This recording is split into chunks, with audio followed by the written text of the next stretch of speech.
Tahukah Sobat Sains Islami, secara kasat mata, gunung-gunung terlihat hanya diam tidak bergerak, tetapi yang sebenarnya terjadi adalah gunung-gunung ini bergerak mengikuti pergerakan lempeng benua di atas lapisan magma. Hal ini tentu banyak yang membantahnya, bagaimana bisa gunung yang kokoh menjulang tinggi ini ternyata bisa bergerak? Berikut channel Sains Islami akan membahasnya tentang mengapa gunung bisa bergerak dengan berbagai fakta yang sudah dijelaskan para ilmuwan dan ayat Al-Quran. Assalamualaikum warahmatullahi wabarakatuh. Selamat datang kembali Sobat Sains Islami. Gunung yang terus bergerak diibaratkan sebuah pergerakan awan. Hal ini menunjukkan fenomena yang patut diamati sebagai wujud kebesaran Allah Subhanahu wa Ta'ala pada umatnya. Selain itu, fenomena ini telah dijelaskan oleh Allah Subhanahu wa Ta'ala di dalam Al-Quran, Surah An-Naml ayat 88. Dan kamu lihat gunung-gunung itu, kamu sangka dia tetap di tempatnya, padahal ia berjalan sebagai jalannya awan. Begitulah perbuatan Allah yang membuat dengan kokoh tiap-tiap sesuatu. Sesungguhnya Allah Maha mengetahui apa yang kamu kerjakan. Melalui ayat ini dijelaskan bahwa bukan hanya orang-orang pada masa ayat ini diturunkan yang menganggapnya sangat mustahil, orang-orang sekarang pun yang lebih dekat dengan ilmu pengetahuan juga banyak yang menganggapnya tidak mungkin. Tetapi fakta ilmu pengetahuan justru membenarkan Al-Quran. Di balik kekokohannya, para ilmuwan sepakat bahwa gunung tidak diam seperti yang kita anggap, melainkan bergerak seperti halnya pergerakan awan. Dalam buku Al-Quran versus Sains Modern, menurut Dr. Zakir Naik, seorang ilmuwan geolog yang berasal dari Washington, Amerika Serikat, yaitu Profesor Emeritus Frank Press, mengkaji tentang gunung sebagai pasak bumi. Menurutnya, kerak bumi mengapung di atas cairan lapisan terluar bumi yang membentang sejauh 5 km dari permukaannya. Kedalaman lapisan gunung menghujam sejauh 35 km, sehingga itulah kenapa gunung disebut dengan pasak bumi berdasarkan teori lempeng tektonik.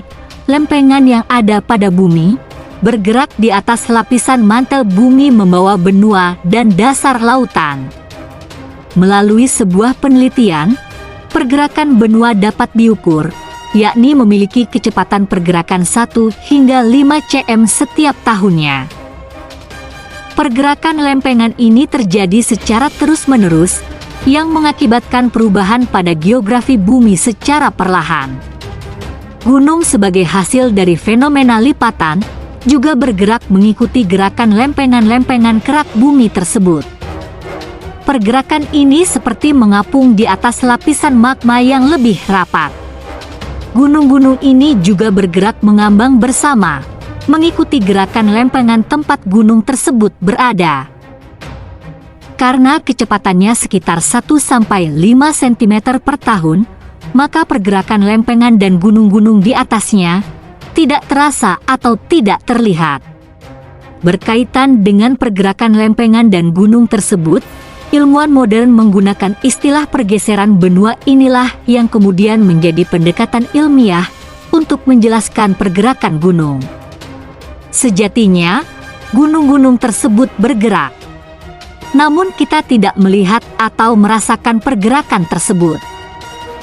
Dalam tafsir Al-Muntakhab dijelaskan makna ayat di atas. Wahai Rasul, engkau melihat gunung-gunung itu tetap di tempatnya, dan engkau mengira mereka diam, padahal yang terjadi sesungguhnya mereka bergerak cepat, laksana gerakan awan. Tidak hanya itu, buku tafsir ilmi, Samudra dalam Perspektif Al-Quran, dan Sains, yang disusun oleh Lajnah Pentasyihan Mushaf Al-Quran, Badan Litbang dan Diklat Kementerian Agama dan Lembaga Ilmu Pengetahuan Indonesia, LIPI, juga disampaikan gunung terus bergerak. Pergerakan terus-menerus gunung ini diibaratkan seperti pergerakan awan. Adapun pergerakan-pergerakan bumi, lempeng bumi dan semua benda di atasnya menimbulkan berbagai perubahan. Pergerakan ini berbeda-beda, ada yang cepat, sedang, hingga lambat dan tidak disadari manusia. Perubahan dinamis tersebut juga menyebabkan terjebaknya endapan-endapan yang diperlukan manusia. Di antaranya adalah mineral, air tanah, energi fosil, dan lain sebagainya. Bukan cuma itu, perubahan atau pergeseran gunung ini juga dapat menimbulkan bencana alam seperti gempa, tsunami, hilangnya daratan dari pandangan mata, atau munculnya gunung-gunung baru seperti terjadi pada anak Krakatau di Selat Sunda. Pada awal abad ke-20, seorang ilmuwan Jerman bernama Alfred Wegener untuk pertama kalinya mengemukakan bahwa benua-benua pada permukaan bumi menyatu pada masa-masa awal bumi. Namun, daratan ini kemudian bergeser ke arah yang berbeda-beda sehingga terpisah.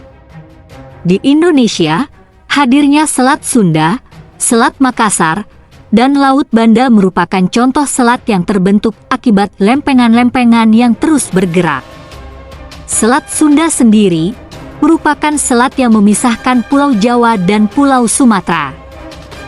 Peristiwa ini tentu memberikan gambaran kepada kita semua bahwa kebesaran Allah Subhanahu wa Ta'ala itu memang nyata adanya. Semua yang di luar batas nalar manusia sudah terbukti akan semua kebenarannya. Wallahu alam bisawaf. Terima kasih buat Sobat Sains Islami yang telah menonton video ini hingga selesai. Jangan lupa like dan subscribe channel ini, agar channel ini terus berkembang dalam menyampaikan informasi yang bermanfaat, mengedukasi, dan memberikan tontonan yang lebih menarik lagi tentunya. Wassalamualaikum warahmatullahi wabarakatuh.